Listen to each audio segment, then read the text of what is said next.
meninas, tudo bem? Seja santo.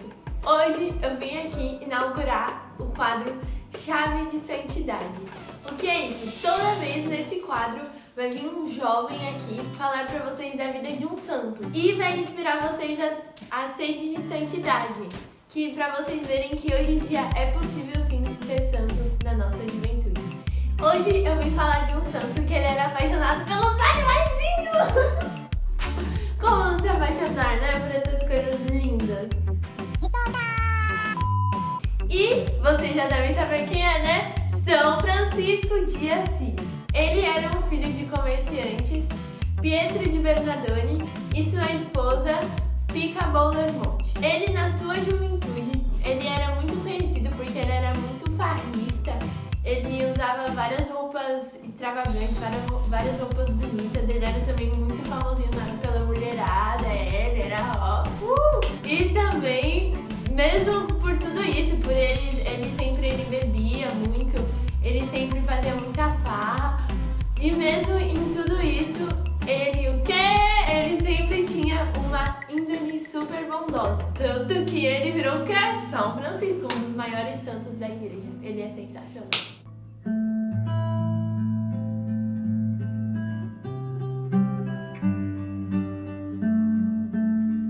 Francisco, ele sempre quis ir para a guerra, porque ele sempre quis ser um cavaleiro da Tábua Redonda, porque a mãe dele sempre contou histórias para ele dos cavaleiros da Tábua Redonda. E um dia, ele foi lutar a favor da cidade de Assis, e nessa guerra ele tem um sinal grandioso de Deus. Francisco, em meio à guerra, em cima do seu cavalo, Deus fala para ele: Francisco, solte sua espada, volte para casa que eu tenho uma missão grandiosa para ti. Depois que ele recebe esse sinal grandioso de Deus, ele volta e ele é preso na cidade de Assis. Quando ele está preso, chega o Evangelho de São Mateus na mão dele, que naquela época ele era proibido porque ele estava em outra língua, então a igreja proibiu. Esse evangelho é quando começa a conversão de Francisco, que é o evangelho que toca na vida dele.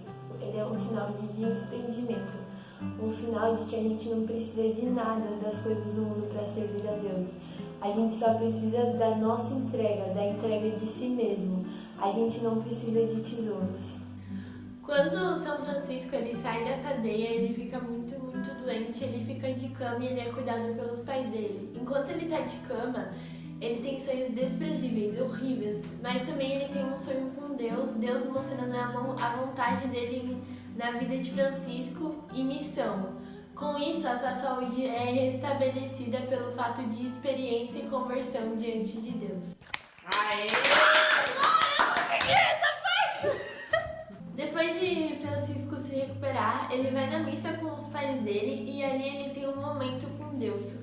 Quando ele tem esse momento, ele começa a ficar indisposto, agoniado, sem paz. E aí, ele contempla a cruz do altar e Cristo está com os olhos fechados. Em sua falta de paz, Cristo abre os olhos para ele e ele começa a entender a vontade do próprio Deus em sua vida. Depois desse acontecimento, Francisco vai até uma igreja em ruínas. Essa igreja se chama Península. Nessa península, ele encontra um crucifixo abandonado. Ele pega esse crucifixo, ele levanta e ele limpa o crucifixo. Quando ele limpa, ele contempla o rosto de Cristo e Cristo diz para ele: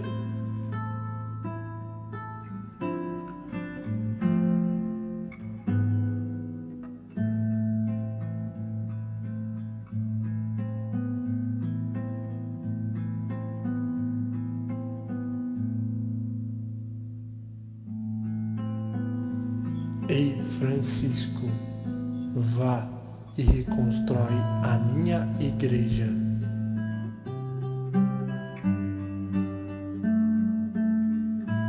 Ele sai correndo de lá, ele chega em casa e ele começa a jogar tudo de valor que tem na casa dele pela janela. Ele joga os tecidos do pai dele, que o pai dele vendia na loja, que era caro. Aí ele começa a jogar e ele grita pros outros: joguem fora, isso não vale nada.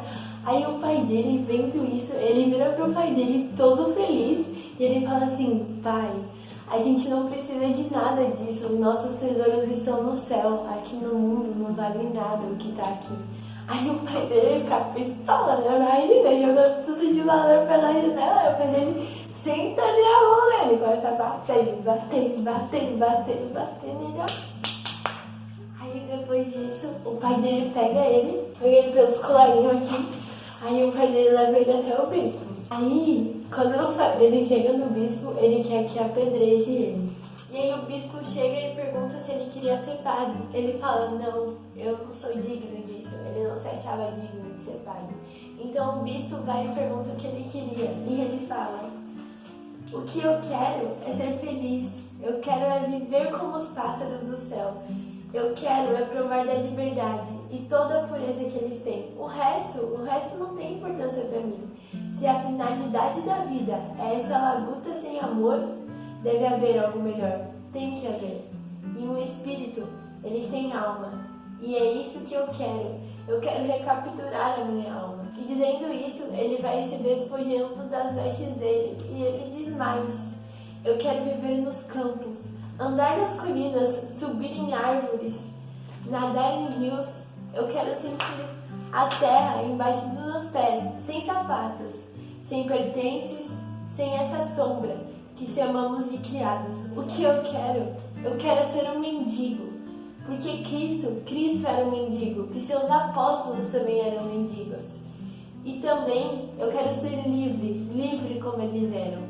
Então ele vira para o pai dele e ele diz, pai, eu não sou mais o seu filho. O que nasceu da carne é carne, o que nasceu do espírito é espírito. E agora eu renasci. Ele tira tudo, ele se despoja de tudo e ele devolve para o pai dele. E ele diz, pai, eu vou te devolver tudo, até o seu nome. Quando ele sai nu, é o momento que começa a vida religiosa dele. É o momento que ele vai restaurar a igreja de Cristo. Lá, ele entende que quando Cristo pediu para ele, era para ele restaurar a igreja em ruínas. Nesse momento, quando ele está reconstruindo a igreja, começam a chegar alguns rapazes, que eram os rapazes que iam para a farra junto com ele. Esses rapazes achavam que ele era louco. E ele dizia que a loucura que ele tinha, a loucura que ele sentia, era por Cristo. Com isso, eles sentem piedade dele e começam a ajudar ele a reconstruir a igreja. E aí que começa a surgir os primeiros frades, que eram os amigos dele. Ele restaura toda a igreja e ele deixa a igreja belíssima. E Clara vai de encontro com ele. E Clara, ela admirava muito ele, o que ele se tornou. Então ela queria viver que nem ele. Ela fala, Francisco, eu quero viver que nem você. Eu acho belíssimo, eu quero levar a alegria para os pobres. Eu quero ser que nem você. E é nisso que ele começa a anunciar o Evangelho de Jesus Cristo para o mundo. Depois de tudo isso, ele quer ir falar com o Papa, porque ele quer fundar a ordem dele. E aí, ele vai até Roma, e lá em Roma, ele encontra o cardeal. E ele pede para esse cardeal para ele falar com o Papa. E o cardeal manda ele esperar com os porcos. O Papa, ele olha pela janela e ele o vê. Aí ele lembra de um sonho que ele teve.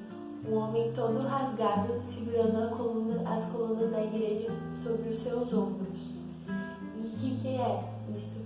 É a pobreza de encontro com o luxo. O Papa, todo luxuoso, e os cardeais também. Francisco e os frades, eles estavam com vestes rasgadas e sujos.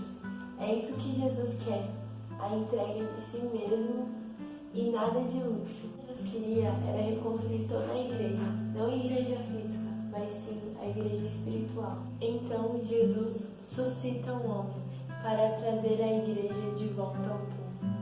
Então, com a ação de Francisco, ele reforma o lado espiritual, sem romper com a igreja.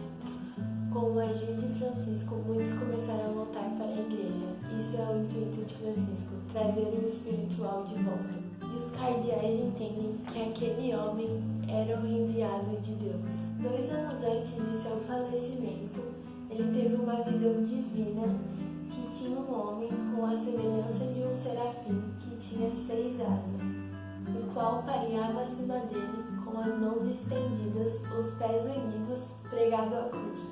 2 asas se levantavam sobre a cabeça, 2 se estendiam para voar, 2, enfim, cobriam todo o corpo.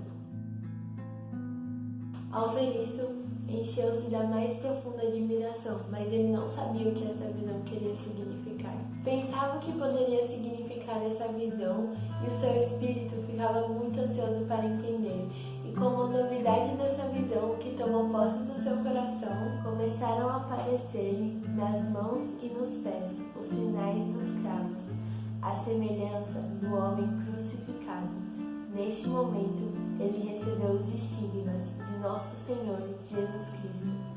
Então, gente, espero que vocês tenham gostado. Essa foi um pouco da história de São Francisco de Assis, esse santo extraordinário e incrível. Não se esqueçam, hein, de se inscrever no canal, compartilhar com os amigos, deixar o like, ativar o sininho e também seguir as nossas redes sociais. Onde está? Onde está a produção? Por aqui? Por aqui? E também bebam água. Tchau, muito obrigada, espero que vocês tenham gostado. Beijo!